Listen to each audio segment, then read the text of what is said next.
Tu savais qu'Élisabeth Ière avait la toute sèche? Élisabeth Ière est née le 7 septembre 1533 à Londres. C'est la fille d'Henri VIII et d'Anne Boleyn. D'ailleurs, sa daronne, elle sera décapitée 3 ans après sa naissance, la tuile. Et son daron, il pouvait pas la blairer parce que c'était une fille et il voulait un héritier mâle. Du coup, dans l'ordre de succession, Élisabeth, c'était la 3e. D'abord, il y avait son demi-frère Édouard VI et ensuite, c'était sa demi-sœur Marie Tudor. Ouais, parce qu'Henri VIII, il a foutu sa un peu partout. Mais v'là-t-il pas qu'Henri VIII, il dégage Élisabeth de l'ordre de succession après avoir fait zigouiller sa daronne en 1536. Ici, nous pouvons constater qu'Élisabeth a grandi dans un cadre familial hyper toxique. Mais sa belle doge Catherine Parr va la prendre sous son aile et l'éduquer. De fil en aiguille, Élisabeth va réussir à revenir dans la famille et elle va retrouver sa place dans l'ordre de succession. En 1547, Henri VIII part faire un à la grande faucheuse, alors c'est son fils Édouard qui pose son gros fiac sur le trône. À ce moment-là, il a 9 ans, mais comme c'est un gros fragile, il claque en 1553. Du coup, c'est au tour de Marie Tudor de monter sur le trône. La meuf, elle est complètement ravagée, c'est une grosse fanatique qui veut absolument rétablir la religion catholique en Angleterre, et elle est persuadée que sa sœur Élisabeth va tout faire pour renverser le gouvernement, pour revenir à la religion protestante. Du coup, la Marie, elle fait arrêter sa sœur en 1554 et l'enferme dans la tour de Londres. Mais bon, elle va pas y rester longtemps parce qu'un conseiller de Marie va la convaincre de faire sortir Élisabeth de tôle et de laisser sa tête où elle est.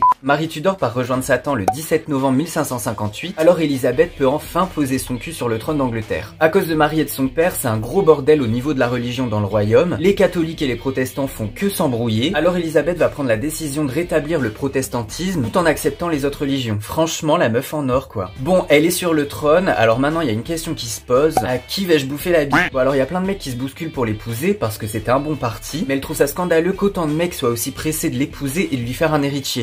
Balance ton porc. Bon après faut avouer aussi que ce qui a choqué Élisabeth, c'est que son beau-frère Philippe II lui a fait une demande de mariage alors que Marie Tudor venait juste de claquer. Et après ça, comme Élisabeth elle va refuser, bah il va la faire chier toute sa vie. Bref, Élisabeth elle était pas chaude pour un mariage, en plus elle savait pas qui épouser, parce que si elle se mariait avec un étranger, ça aurait fait une alliance, donc ça c'est super cool, mais dans un pays lointain, ça casse les couilles. Et si elle épousait un noble anglais, il y aurait eu des embrouilles entre les nobles juste par jalousie. Alors finalement Élisabeth va faire le choix d'épouser personne et de rester célibataire. D'ailleurs elle dira, veut que l'Angleterre ait une maîtresse et point de maître. C'était méga intelligent parce qu'en restant célib, elle arrivait plus facilement à négocier des alliances politiques en laissant planer le doute d'un possible mariage. Sinon à côté de ça, elle était toujours in love de son ami d'enfance Robert Dudley et elle avait même dit qu'elle l'épouserait le jour où sa femme sera 6 pieds sous terre. Si Élisabeth n'a pas de gosse, c'est sa cousine Marie Stuart qui montera sur le trône après sa mort. Et ça stresse Élisabeth. Hashtag cacamou. En 1567, à cause de tout un bordel politique et religieux, Marie Stuart abdique et elle se casse en Angleterre. Les cathos d'Angleterre commencent à voir Marie comme la meuf qui doit régner, alors Élisabeth elle se sent menacée, du coup elle fait enfermer Marie Stuart. À ce moment-là, les conseillers d'Élisabeth sont en train d'essayer de la craquer pour qu'elle la fasse zigouiller. Elle va être confinée pendant 19 ans. Putain, ça c'est du Covid. Et en 1586, Élisabeth ordonne à contre-cœur l'exécution de sa cousine. En février 1603, Catherine Howard, la dame de compagnie d'Élisabeth depuis plus de 45 ans, passe l'arme à gauche, alors là c'est le choc total pour la reine d'Angleterre. Elle tape une giga dépression, elle maigrit de ouf, elle veut pas voir de médecin et elle veut même pas s'allonger parce qu'elle a peur de ne plus jamais pouvoir se relever. Mais un jour elle va tomber par terre et elle va rester allongée sur le sol pendant 4 jours avant que ses servantes arrivent à la foutre sur le lit. Une semaine plus tard, le 24 mars 1603, après une longue agonie, elle meurt à l'âge de 69 ans. Bon alors direct on va soupçonner un empoisonnement, mais